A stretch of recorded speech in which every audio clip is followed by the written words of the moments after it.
반갑습니다. 구름책방의 김상호입니다. 게스트 주찬양입니다. 네, 반갑습니다. 지난 영상을 업로드를 했어요. 깜짝 놀랐습니다. 네, 생각보다 일찍 업로드 돼가지고 주변에 좀 보여줬어요? 제 친구가 없어가지고 친구 좀 사귀어야지. 아, 진짜. 이제 집에서 혼자 보고 있는데 네. 어머니가 오셔서 네.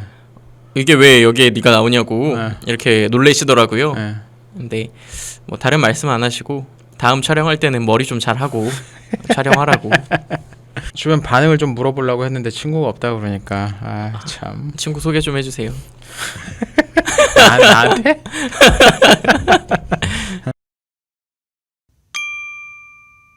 다시 춤추기 시작할 때까지 오늘은 두 번째 장을 같이 읽어보려고 합니다. 그래서 이제 전염병 점점점 하나님의 자비 물음표 누가 알겠는가 라는 내용이에요. 그러니까 요것만 잘 봐도 요 책의 내용, 이 장의 내용이 이제 눈에 들어오죠. 이 장의 시작은 이렇게 시작합니다. 이런 문장으로 시작을 해요. 구약 성경 교수로서 말하자면 현재의 바이러스로부터 전염병과 재앙에 대한 구약 성경의 언급으로 논의를 이어가는 것이 지나친 확대 해석은 아니다.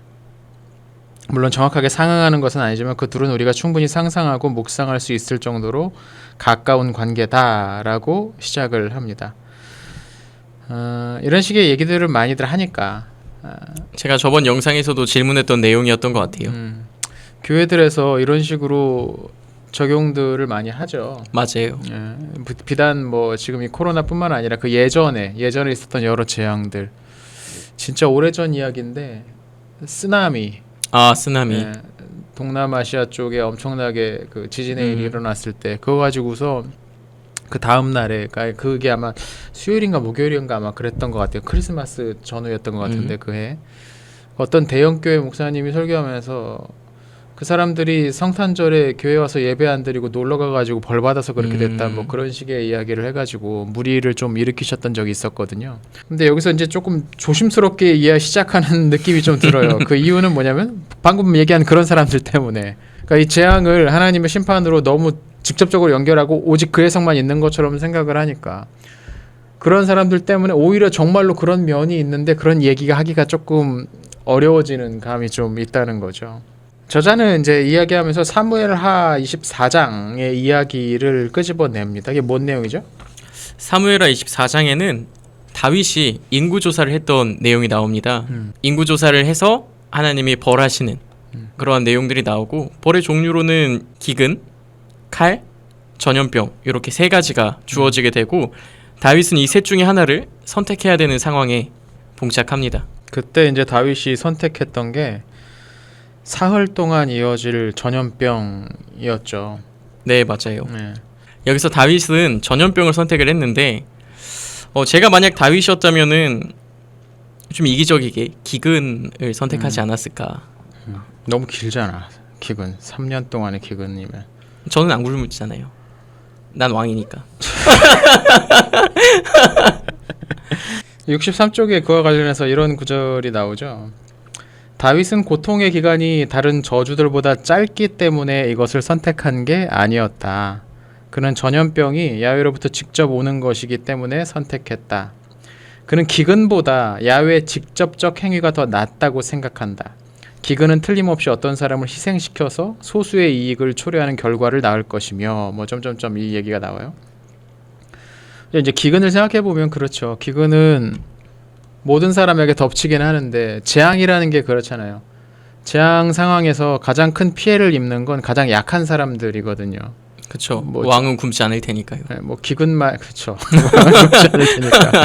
그러니까 비단 기근만이 아니고 모든 어떤 재앙이든 뭐 전쟁이든지 뭐가 됐든지 간에 가장 먼저 피해 입는 것은 노인, 여성들 그리고 아동들. 요 세 부류가 가장 크게 이제 먼저 피해를 입죠. 그러니까 약하니까 그 사람들 자기를 보호할 수 있는 수단을 가지고 있지 않으니까. 그러니까 이제 저자는 이야기하기를 다윗이 기근을 선택하지 않은 이유는 아마 그것 때문이 아닌가. 기근인지 덮친다. 그럼 얘기했죠. 그 왕은 먹고 살겠죠. 귀족들도 먹고 살 거예요. 맞아요. 그러니까 뭔가를 소유하고 있는 사람은 먹고 사는 거예요. 뭔가 큰 위기가 생기면. 우리나라도 뭐 경제가 어려워지고 예전에 금융위기 때 IMF 오고 막 했을 때 그때 우린 이거 좋아, 계속 이렇게 갔으면 좋겠어 했던 사람들이 있어요. 이미 돈 있는 대로 가지고 있는 사람들은 그렇게 그냥 계속 있고 싶어 했어요. IMF 상태로. 네. 오. 왜냐면 뭐 일반 사람들이야 먹고 살기 힘들고 뭐 하지만 자기들은 그런 거 전혀 상관없고 오히려 자산이 늘어나고 있었거든. 그러니까 전체를 덮치는 재앙이라는 것은 그런 문제가 있었다. 그래서 다윗은 전염병을 선택을 했다. 근데 전염병을 선택한 이유가 뭐냐? 저자는 설명하기를 그것은 하나님께서 직접 가하시는 일이기 때문이다라고 설명을 합니다. 이게 왜 중요하냐면 하나님께서 직접 사람들을 치시는 경우에는 그 하나님의 성품상 우리가 그분에게 자비를, 용서를 구할 수 있는 여지가 생긴다는 거죠. 근데 모든 사람에게 한 번에 재앙이 쫙 뿌려지면은 뭐 이걸 어떻게 할 수가 없는데 하나님께서 너 하게 된다면 그걸 가지고서 붙들고서 뭐 용서를 구하거나 할 수도 있다는 거죠. 지금 여기서 이야기하는 바는 바로 그 이야기인 겁니다. 이런 구절 나와요. 징계를 규정하시는 하나님은 또한 그 형벌을 완화하실 수 있는 자비의 하나님이시다. 그 하나님께서 자비를 가지신 하나님이라고 이야기를 하는데 네. 여기 책에 보니까 자비는 이렇게 설명을 하더라고요. 한결같은 사랑? 더 근원적인 단어는 자궁을 뜻하는 단어와 연관성을 가진다라고 이야기하는데 뭐 자비랑 한결같은 사랑은 좀 이해가 되는데 자궁은 좀 거리가 있지 않나. 그렇죠. 이제 어머니가 자기 배 안에서 10달 동안 자녀를 키워내서 낳은 출산한 아이를 바라보는 그 마음과 유사하다는 얘기인 거죠. 아, 자비라는 단어의 네, 뜻이. 네. 거기에서 나오는 단어라는 거죠. 그래서 거기도 이제 성경 인용해 놓잖아요. 이사야 49장 15절 같은데 어떻게 여인이 제 젖먹이를 잊을 수 있겠는가? 또는 어떻게 자기 태에서 난 아이를 긍휼히 여기지 않겠는가? 이게 이제 언어 유희인 거죠, 일종의. 자비라는 단어가 이제 거기서 같은 어근에서 나온 단어를 거기다 사용을 하면서. 그러니까 하나님께서 그분의 자녀, 그분의 백성들을 사랑하시는 것이, 그러니까 여자가 자기가 낳은 아이들을 바라보는 것처럼 보신다. 그게 이제 여기서 말하는 의미겠죠. 그리고 성경에 보면 특히 이제 시편 같은 데 보면 다윗에게로 그 기원이 올라가는 여러 시들이 있는데 그 시들 중에서 이제 유독 두드러지는 이야기 가운데 하나가 하나님의 이 자비로운 속성이었던 것 같아요. 그러니까 징계를 하시지만 자비를 끊진 않으시는 하나님. 그렇죠. 시편이 이제 그런 차원에서 우리에게 좀 희망을 주기도 하잖아요. 실제로 다윗의 인구조사도 3일 동안 전염병이 일어나서 사람들이 죽는 것을 다윗이 선택했지만 실제로는 하루 만에 하나님이 개입하셔서 전염병이 끝나는 그런 이야기가 또 담겨져 있습니다. 그렇죠. 맞아요. 그러니까 하나님의 손에서 왔다고 믿는 사람들은 어떻게 해야 되는가를 보여주는 것 같아요. 지난 영상에서도 언뜻 이 얘기했었던 것 같은데 심판이라고 말하는 사람들의 문제가 뭐라고 했어요? 방향이 나를 향하지 않는다. 그렇죠. 늘 저 사람들을 향하고 저 누가 잘못했다, 누구 책임이다, 뭐 그 얘기만 한다고 했잖아요. 이거 심판이라고 믿는 사람이라면 자기가 그 심판 받는 사람의 일원이 돼서 하나님의 자비를 구하는 그런 대로 나가는 것이 적절한 반응이겠죠.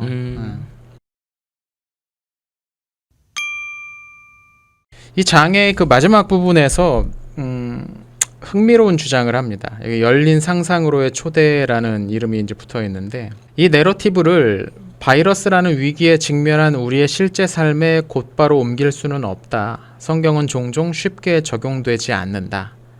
이걸 많이 몰라요. 그렇지만 성경은 진지한 과학적 탐구를 통해서 최선의 결과들이 빚어지기를 기대하는 열린 상상으로 우리를 초대한다. 여기서 이제 열린 상상이라는 단어가 눈에 좀 들어오는데요. 이게 뭔 말일까요? 제가 상상이란 단어를 써본 거는 초등학교 때 나의 미래 그림 그리기밖에 없습니다. 바이러스 위기에 처한 우리의 그 상황을 이 성경 본문, 특별히 이제 다윗 왕의 그 징계로서의 전염병을 선택한 이야기와 연결시켜서 우리를 열린 상상으로 나아가게 한다. 이게 어떤 의미일까? 한참 좀 고민을 해봐야 되는 것 같은데, 그러니까 열린 상상의 예로 저자가 하나 언급하는 게 68페이지 마지막 줄에 나오는데, 이거 중국 이야기예요. 코로나19가 중국을 확 휩쓸으면서 이런 이제 뉴스가 나왔잖아요. 거리를 가득 메운 자동차가 사라지면서 스모그 없는 맑은 하늘을 보게 되었대. 이거 맞아요. 재밌는 거죠. 우리나라도 미세먼지가 훅 없어지고. 네. 그러니까 이 재앙 분명 이건 재앙이에요. 근데 우리가 상상하지 못했던 또 다른 일들이 일어나게 됐다는 거죠. 인도도 마찬가지예요. 인도도 지금 완전 셧다운되면서 인도 대기 오염이 중국하고 누가 더 안 좋은가 거의 뭐 전 세계 1, 2위 다투고 있는 그런 상황이었는데 스모그 없는 맑은 하늘을 바라보게 되었다는 거죠. 또 뭐 책에 나온 것처럼 그 바이러스가 우리의 가장 나쁜 사회적 관습을 억제하는 역할을 할 수도 있다는 거죠. 무슨 말이냐면 실제로 이 상황 때문에 우리가 그 어느 때보다 약자를 더 신경 쓰게 됐어요.